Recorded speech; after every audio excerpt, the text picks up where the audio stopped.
My name is Ethan Miller, 48 years old, a civil engineer.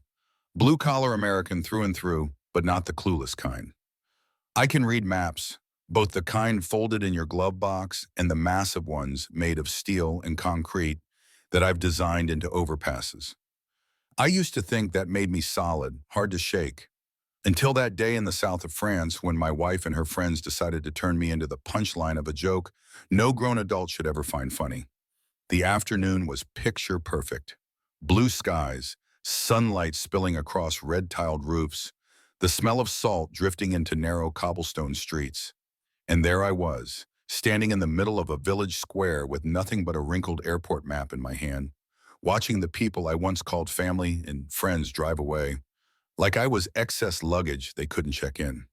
They sped off in a glossy rental SUV, music blasting, windows down, laughter ringing out like some frat party gone wrong. The only difference was everyone in that car was over 40 and carrying more belly than pride. Camille, my wife, 42, a PR executive, leaned halfway out the window, her oversized sunglasses swallowing her face. Her voice was sharp enough to cut glass. "You're good at calculations. I'm sure you'll figure out how to find your way back." Then the door slammed shut, the sound hitting my chest harder than any fist. The SUV's red taillights shrank, then vanished around the corner. Their laughter lingered, tangled with the clink of cutlery from the sidewalk cafes. I stood frozen, mouth still half open in an argument no one would hear. Even the pigeons seemed to look at me with pity. I stared at the map, words curling in French I couldn't pronounce, and thought the overpasses I build can last 100 years. This marriage, if lucky, might last until sunset. A group of German tourists walked past, shaking their heads like they'd just seen a magic trick collapse on stage. That's when it hit me. I wasn't some 20-year-old left behind at a bar. I was a grown man, pushing 50, with a steady career, standing like a statue in a French village square because my wife thought it would be a good laugh. I tried calling. The line rang and cut. I texted, delivered, but no reply. That's when I realized they hadn't just left me geographically. They had cut me off completely. By the time that the SUV rounded the corner, my number was probably blocked. The cafes around me buzzed with wine and baguettes, while I felt like an emotional refugee, exiled from my own life. My head spun. This wasn't a marital spat. This was a public execution.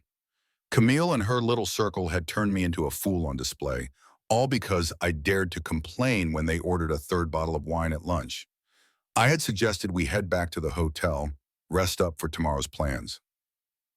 They scoffed. One of the men, a boyfriend of her best friend, had sneered, "You're always controlling. Loosen up, man. Americans are so uptight." I kept my mouth shut. Hours later, I was standing alone in the square, abandoned in the most literal sense. I looked up at the honey-gold sky, the faint crash of waves reaching from a distance. People say betrayal usually arrives through secret texts or shady restaurant receipts. For me, it came in the screech of tires, in the slam of a car door. And that's when I understood. Sometimes betrayal doesn't need divorce papers. All it takes is a car key, a couple of drunk friends, and one narrow road in France. Before I continue, let me ask you something. Where are you listening from? Drop your city, state, or country in the comments. I'm always curious to see where my readers are connecting from. And who knows, maybe your comment will become the first line of a new chapter in this journey. I slipped my hand into my pocket, palm cold as stone. The inventory looked like the worst financial report I had ever seen. 9 wrinkled 10-euro bills, a few coins, 92 euros in total. No passport, no credit cards, no American driver's license. Camille had kept them all for convenience.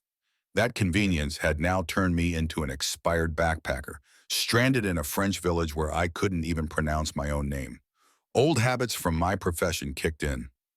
I started calculating. 92 euros would cover one cheap hotel room, one decent meal, and one train ticket in the lowest class. After that, nothing. A civil engineer who had spent 20 years calculating load capacities, budgets, and state contracts was now forced to weigh every slice of bread. If anyone dared call this a romantic getaway, I was ready to show them the grim ledger in my pocket. The phone was still in my hand. I tried calling Camille again. The screen lit up, one ring, then silence. I tried Pete, her college buddy, the one driving when they ditched me. Busy tone, then voicemail. I sent 1, 2, and 3 messages. Each one marked delivered, then nothing. I tried Marco, Denise, and the whole group I had never really liked.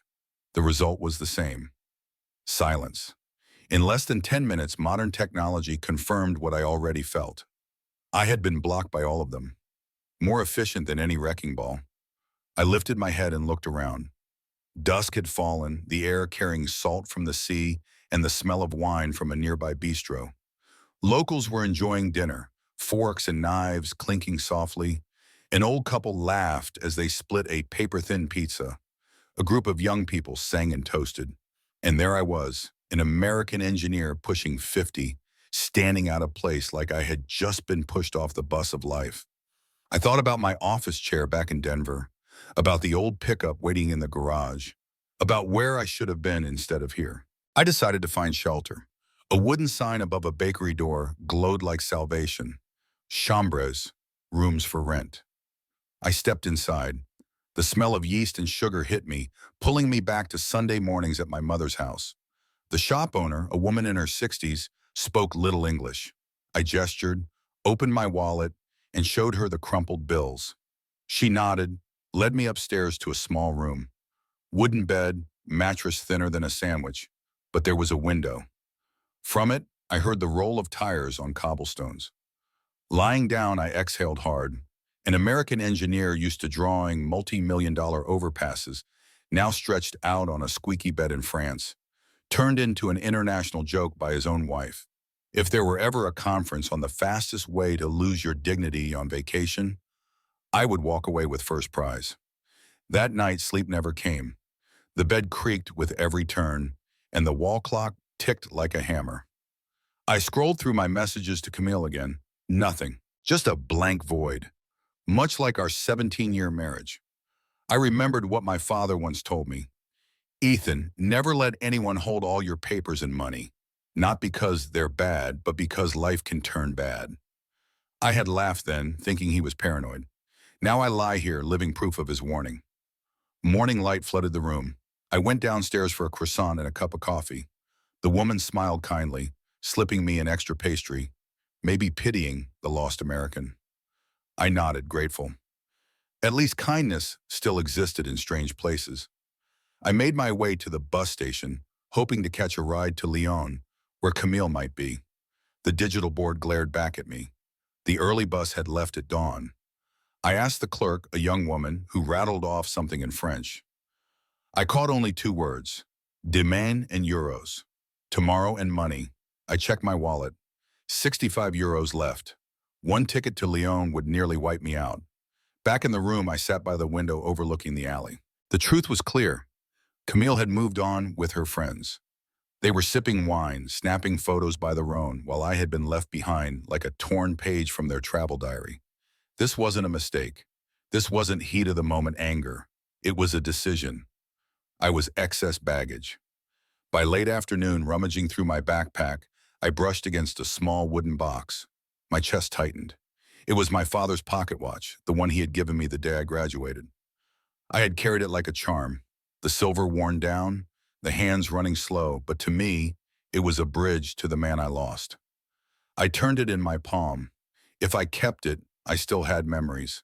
If I sold it, I could keep moving. I walked into a small shop with a sign that read Comptoir d'Or. The owner examined the watch, expression flat. He shook his head, then slid a few bills across the counter.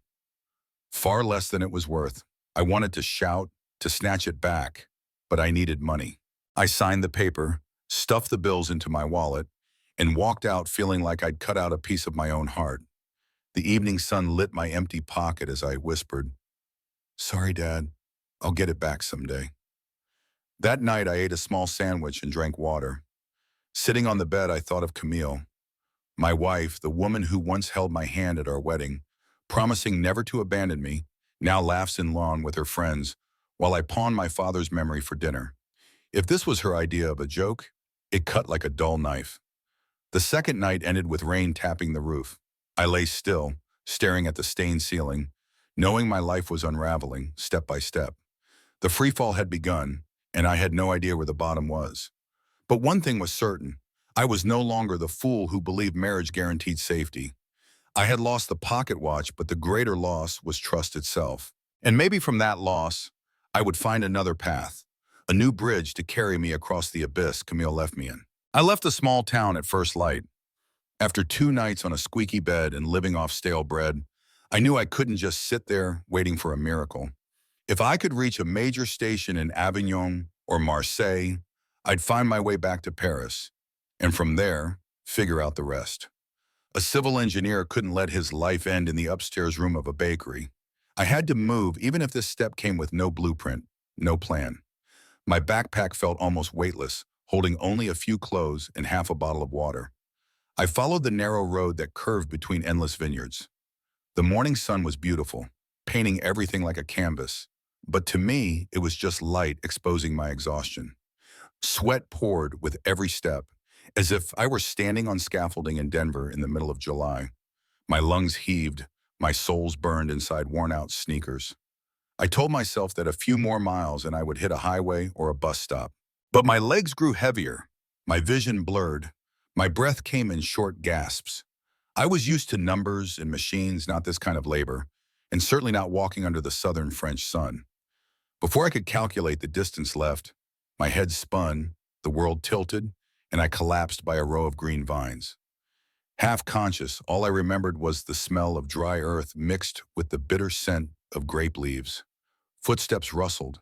Voices in French called out. I tried to lift my arm, but it felt like concrete. An old man's voice rang, then a rough but steady hand rolled me over. A woman's worried tone followed. I felt myself lifted, then the creak of wooden wheels. Darkness swallowed me whole. When I opened my eyes again, I was lying on a low wooden bed beneath beams of rough timber. No cars, only the sound of roosters in the distance and the smell of bread baking. I sat up, my knee aching sharply, a reminder that the fall had been real. A door opened and a couple stepped in. He looked about 65, strong frame, silvered hair.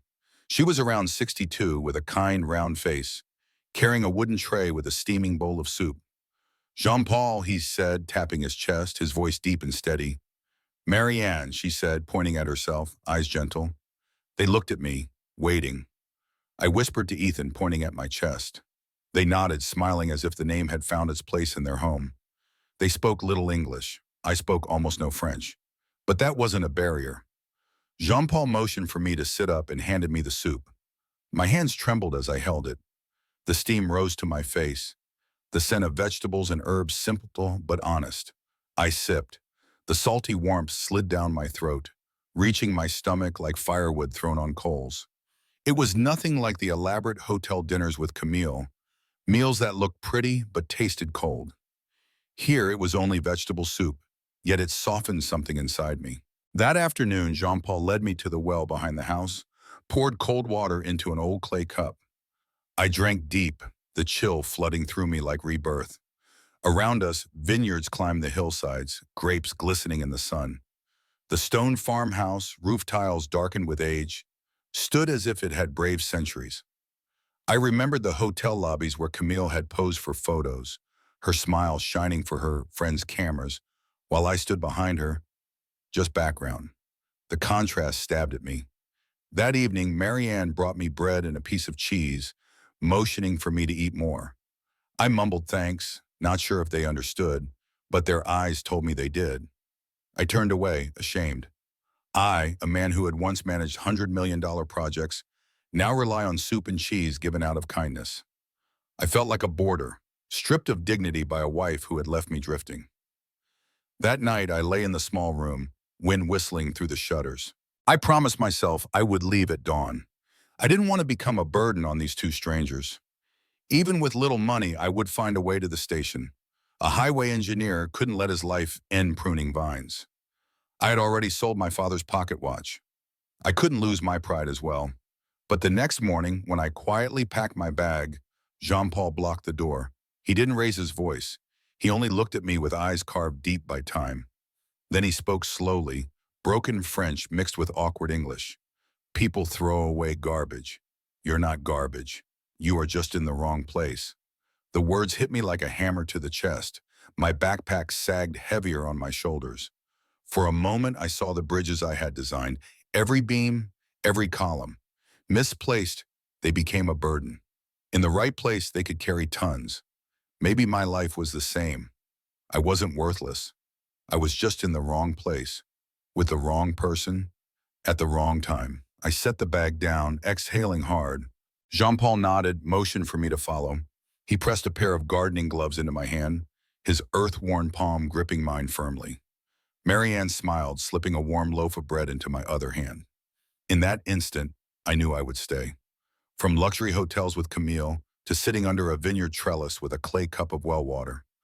Life had shoved me off the asphalt highway and onto a dirt path. Strangely enough, that dirt path felt more real. I had fallen, but in that fall, I found hands reaching to lift me up. And maybe, just maybe, that was the beginning of a journey I had never dared imagine. On my first day working the vineyard with Jean-Paul, the sun was just climbing over the hillside. The morning air was cool, but within minutes, sweat soaked through my shirt. Jean-Paul handed me a rusty hoe and grinned.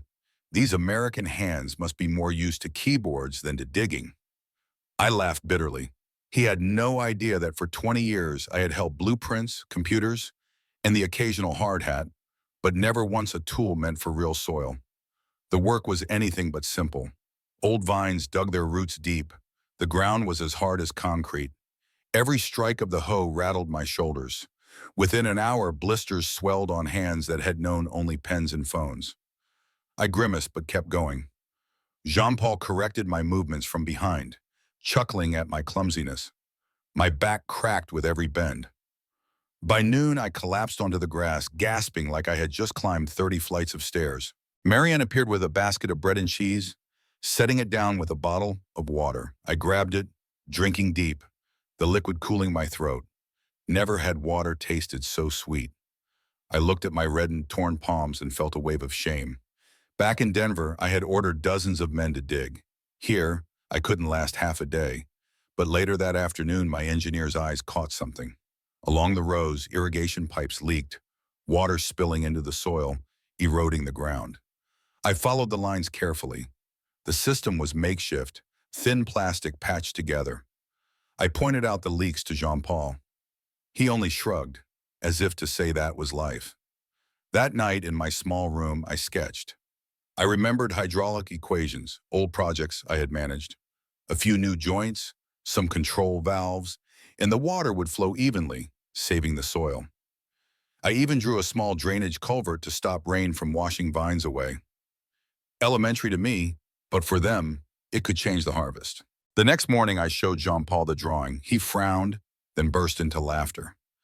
"Engineer," I nodded. Together we got to work. I cut old pipes, fitted new pieces, and installed valves. At first he doubted, but when the water began flowing evenly, each vine drinking just enough, his eyes narrowed with approval. He slapped my shoulder hard. For the first time in months, I felt the weight of a gesture that meant you did good. We built the culvert at the foot of the hill. Provence's rains often stripped the soil bare, killing vines. My back screamed as I dug, but each stroke felt lighter because I had a goal. When the first stream ran through the channel without sweeping dirt away, Jean-Paul shouted, "Magnifique."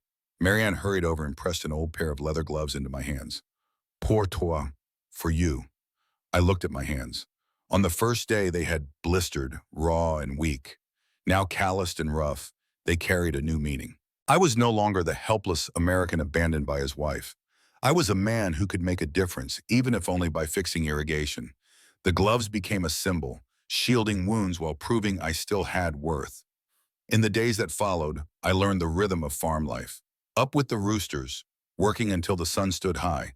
I learned to trim leaves so grapes caught the light, to tie branches before they snapped. My back still ached, my hands still stung, but something inside was waking again.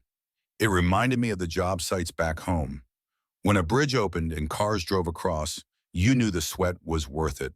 Here, every drop of water saved, every small repair carried the same truth. One evening under the porch, we drank Jean-Paul's homemade wine. He sipped, then looked at me. "Bon travail, Ethan. Good work." I froze. It had been so long since anyone had praised me without mockery. Camille had always sneered that I was only good at drawing bridges on paper, useless in real life. Her friends saw me as nothing but background. Yet here, a French farmer acknowledged my value.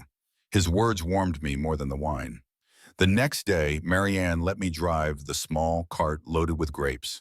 I fumbled, stalled it in the middle of the path. Jean-Paul laughed. "Not bad, American." I laughed too. For the first time since being abandoned, I felt simple joy. I didn't feel like a victim anymore, but like a student, relearning life from the ground up. That night, I sat staring at the gloves on my table. The leather was worn, torn in places, yet more precious than any gift Camille had ever given me. They marked the journey from soft, useless hands to rough hands that built value. I felt like the concrete blocks in my bridge designs. Misplaced, they became a burden. Put in the right spot, they carried the load. Maybe I was finally finding my right place. The calluses on my palms no longer shamed me. They looked like medals, proof that I was standing again, step by step, swing by swing. For the first time in years, I was no longer living in anyone's shadow. I was Ethan, an engineer and now a vineyard hand.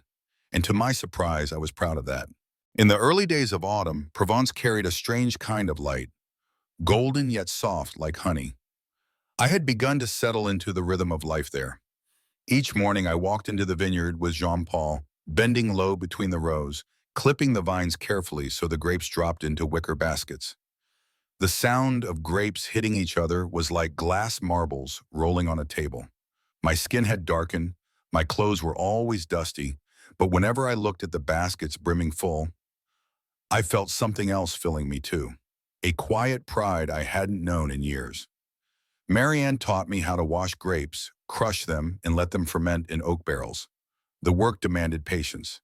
She told me that wine could never be rushed, just like life. The slower it went, the richer the flavor. I laughed. Who would have thought a civil engineer used to tight deadlines and cold numbers would find peace in stirring the frothy, white bubbles of fermenting juice? When harvest was done, Jean-Paul asked me to help with labeling the bottles. I saw the old labels, faded letters, blurred images, looking like knockoff products. I remembered Camille's parties, where her friends praised expensive wine labels while I stood in the background. Now I thought, why not give these bottles a design that showed the worth of an entire season's labor? That night I sketched a simple logo, a vine arching into the shape of a bridge with the words Domaine Jean-Paul and Marianne beneath it. I smiled as I finished. After a lifetime of building bridges, I was now using that same image to connect rustic bottles to strangers who might buy them. The next morning, I showed Marianne. Her eyes widened, then she clapped and called for Jean-Paul. He studied the drawing, nodded, simple. Beau, simple and beautiful. We printed a few test sheets, stuck them onto the latest batch. The kitchen turned into a makeshift print shop, but the joy was real. A few days later, we brought the bottles to the village market. From early morning, the square was alive with voices, the smell of ripe cheese, the sweetness of crepes, and accordion music from a corner. I helped unload crates, set up the wooden table with Jean-Paul and Marianne. We arranged the newly labeled bottles alongside baskets of olives and baguettes. I wasn't much of a salesman, but Marianne encouraged me. Just smile, Ethan. People will feel it. Crowds came, some tasted, some glanced and moved on. I stumbled through clumsy French, mixed in English, and even used hand gestures. Then something unexpected happened. A group of 4 Americans stopped at our table. Tourists, unmistakable with their Midwestern accents. They picked up a bottle, turning it over in their hands. One woman said, "Oh, wow, this label looks amazing. It was done by a professional designer." I smiled awkwardly, then replied in English, "Thank you. Actually, I designed it." They turned, surprised. One man clapped my shoulder. "You did this? It looks professional. We've been all over this region and haven't seen a label this clean yet still full of character." I smiled, but inside it felt like someone had stitched a torn seam in my chest. I couldn't remember the last time I'd heard words of recognition like that. Not from my wife, not from her circle, but from strangers in a marketplace. They bought 3 bottles, paid on the spot, and asked for a photo with me and Jean-Paul. When the camera flashed, I didn't feel abandoned anymore. I felt like I belonged. The woman's words echoed in my mind. Professional designer. I had forgotten I once had creativity, that I could turn ideas into something real. Camille had always mocked me for being nothing but numbers, no taste.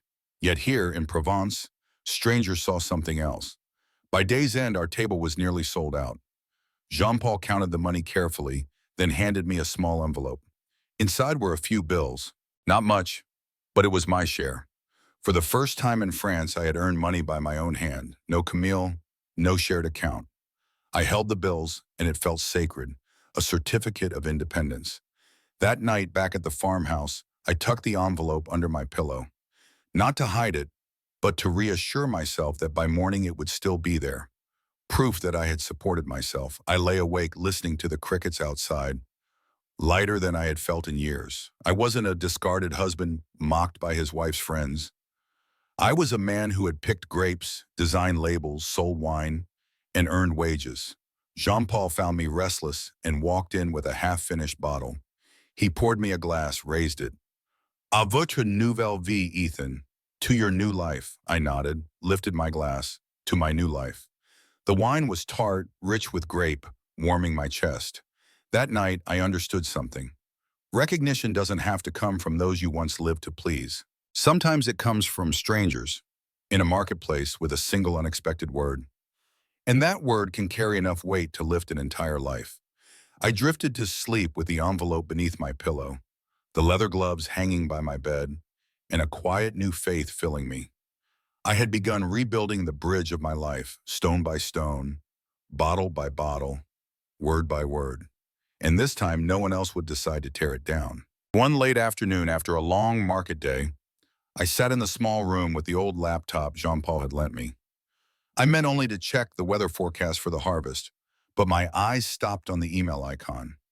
For months, I hadn't dared open it. I feared the questions, the pity, and most of all, the name Camille flashing on the screen. But maybe it was time. I took a deep breath and clicked. Hundreds of messages poured in. Old friends, colleagues in Denver, even distant relatives. Some asked if I was all right. Some scolded me for disappearing without a word. I skimmed, my chest heavy.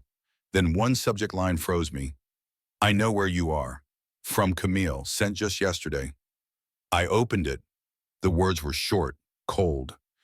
"Ethan, it took months and even a private detective, but I finally found you in the countryside. This has gone too far. I'm coming to take you back. Stop making a spectacle of yourself. My plane lands in Marseille on Thursday morning." I sat still.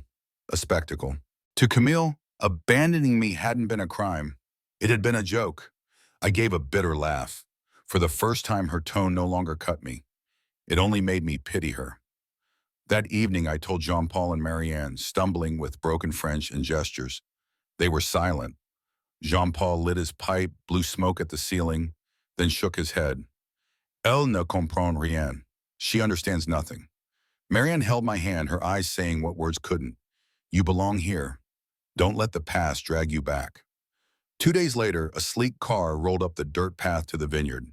Dust swirled around it, as if the machine had never been meant to touch earth. I was trimming vines when I heard the engine. Looking up, I saw the figure stepping out from behind the wheel. Camille. She opened the door, high heels sinking into the soil, throwing her off balance. Designer dress, oversized sunglasses, wrists flashing gold. The heavy perfume clashed with the scent of sun and dirt. My instinct was to wipe the sweat and soil off my face, but I stopped. I didn't need to look polished for her anymore. Camille glanced around, her face twisted like the whole farm was a stain. "Ethan," she called, half commanding. "God, you look awful. Why are you here? Come on, I've booked a hotel in the city. We need to talk." I stood still, pruning shears in hand. The sunset light lay across my sweat-stained clothes, mud streaking my skin, and for the first time, I didn't feel small. I spoke slowly. "I live here, I work here, this is my life." She pulled off her sunglasses, her eyes flashing with irritation. "What are you doing? Look at yourself, like some uneducated farmer. My friends, my colleagues in Denver. They're all whispering. They ask where my husband is, why he vanished. My reputation is in ruins. Do you understand? I laughed, the sound echoing among the vines. So it's not about me, it's about your reputation. Her face flushed red. Don't make me the villain. I gave you everything. A house, friends, status, and you. You walked away, making me the laughingstock. I set the shears down and stepped closer. Camille, you didn't leave me in France because of wine or anger. You and your friends planned it. You laughed as the car pulled away. Remember, if anyone made anyone a joke, it was you making me one.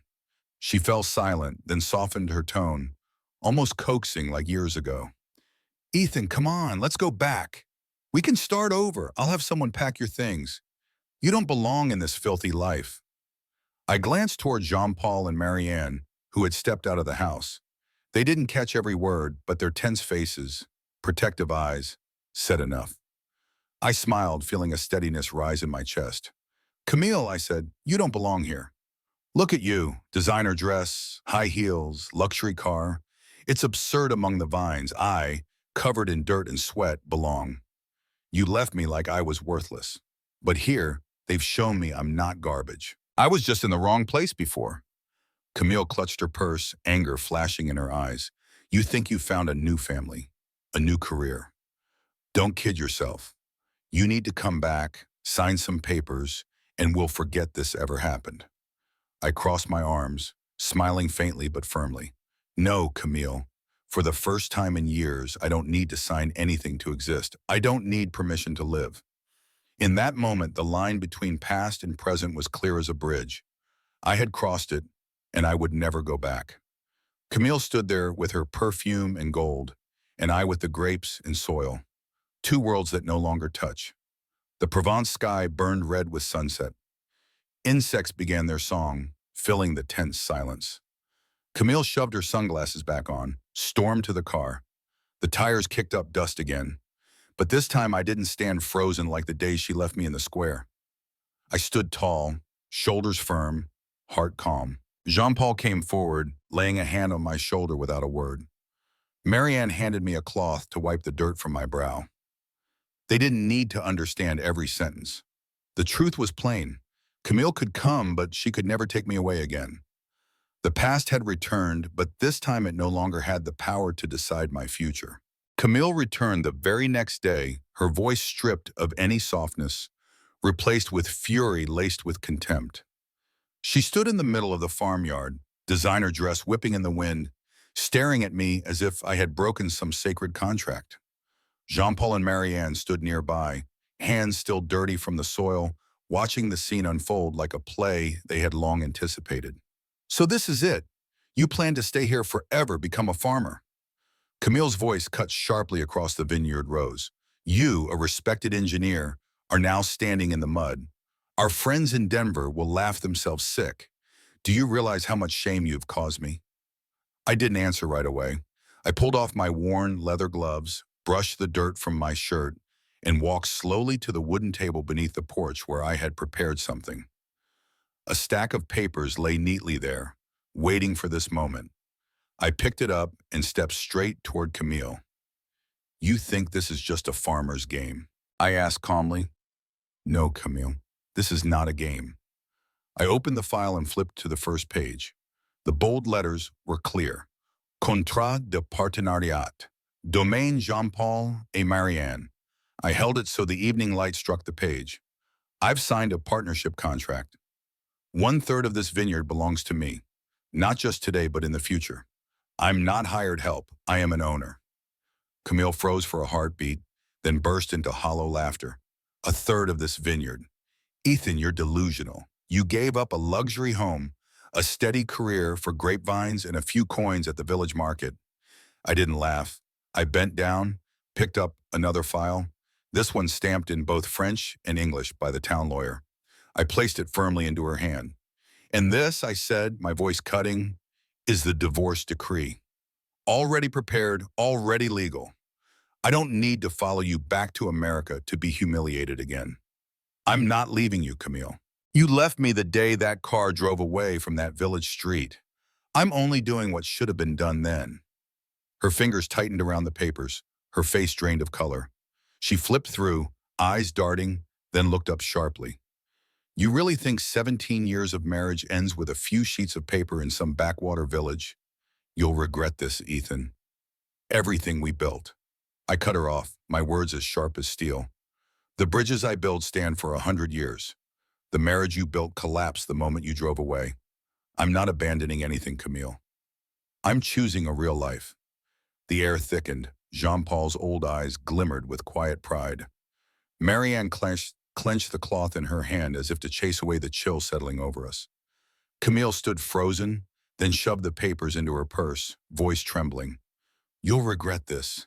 When you're old, when your back can't cut vines, when you realize what you threw away, you'll see how foolish you are. I shook my head, my tone light but solid as stone. Maybe I'll regret it, Camille. But for the first time in my life, I'm living by my own choice. I'm no longer the shadow at your parties. I'm no longer the joke you and your friends laughed at. I am myself here, with the soil, the grapes, the work that's real. If that's foolish, then I accept it. She turned sharply, heels sinking into the dirt, stumbling in a way that made the whole scene absurd. Designer dress, luxury purse, caked in mud. She yanked open the car door, slammed it, and the engine roared. Dust spun high as the car tore down the dirt road. I stood still, watching the cloud fade, hearing the sound vanish into the distance. This time, my chest didn't ache. I wasn't frozen like the day she abandoned me in the village square. I stood tall, shoulders firm, breath steady. The hilltop wind blew past, carrying the scent of ripe grapes, damp earth, and freedom. Jean-Paul walked over, his rough hand gripping my shoulder. Bon choix, he said slowly. A good choice, I nodded. Marianne placed the gloves back into my hands. Smiling softly, I slid them on, the leather hugging my calluses. The gloves didn't just protect my skin. They reminded me I had chosen right. As the sun set, painting the vineyard in crimson light, I knew a chapter had closed. Camille could return to America, to her parties and her friends. But this time, she was the one left behind. Not me. I turned back into the house where Marianne prepared dinner and Jean-Paul poured wine into old wooden cups. Their laughter drifted from the kitchen, and I smiled with them. It had taken me 17 years to realize that worth doesn't live in spotlights or empty praise. It lives here in the soil and the sweat, in a worn pair of gloves and a partnership built on trust. That night, I sat on the porch watching the new moon rise over the vineyard. I sipped my wine, my heart light. I was no longer the man abandoned. I was the man who walked away to find himself. And that feeling, I knew, would outlast any bridge I had ever built. That afternoon, the sky over Provence was clear as glass. Jean-Paul and I walked through rows of ripening grapes, his hand brushing the clusters as if checking the health of his own children. I walked beside him, my leather gloves worn soft with time, my heart lighter than at any moment I could remember. Every leaf, every speck of dust on the vines felt familiar now. I was no longer misplaced. I had taken root. We stopped on the hillside overlooking the valley. Marianne carried 2 glasses of red wine, filled them, and handed them to us. The sunset bent low, striking the wine until it glowed. I lifted my glass, tilting it gently, watching the crimson swirl like blood and honey. The light shone through, clear and heavy, just like my life now. Not glamorous, but deep and real. I sipped. The flavor bit sharp, then softened, spreading warmth through me. Jean-Paul chuckled, his gravelly voice saying, Bonne récolte, a good harvest. I nodded. But inside, I knew this was more than a harvest of grapes. It was my own harvest. After years buried under contempt, I was finally reaping myself. I thought of Camille, the dust on her luxury car, the fury in her eyes when she left. Perhaps in Denver, she would tell her friends I had gone mad, that I abandoned everything to play farmer in France. They would laugh, raise their glasses, pity me. But they would never understand. I had escaped. I needed no defense, no proof, just the calluses on my palms, the wine in the sunset, and the certainty that I was living a real life. Sometimes I murmured as if to myself, those who betray you think they are teaching you a lesson, but what they really give you is the key to freedom. Jean-Paul didn't catch all the words, but he nodded, as if the spirit of it had reached him anyway. That evening, the three of us sat around the old wooden table in the kitchen. Mary Ann laid out warm bread, cheese, and salted olives. We ate, speaking half in French, half in English, and the rest through eyes and laughter. I realized then that family isn't just blood. Family is where you're accepted, respected, and where your work is valued instead of mocked. I had lost a false family, only to find a true one. Later, I stepped onto the porch. A thin crescent moon hung over the valley, silver light spilling across the vines. I breathed in the scent of damp earth and leaves, listened to the crickets, and felt peace flood me. No more fear of being left behind. No more chasing after someone else's reputation. I had found myself, and this time, no one could take it away. If anyone asked me whether I regretted it, I would say no. I had lost money, houses, and years in a hollow marriage, but I had gained something greater. New roots. In the vineyards of Provence, I had grown again, stronger and steadier. If you believe in the quiet power of silence and truth, subscribe to the channel. This is where silent revenge is told, where betrayers collapse on their own, and those once discarded reclaim their worth. Leave a comment and turn on the bell so you never miss a story.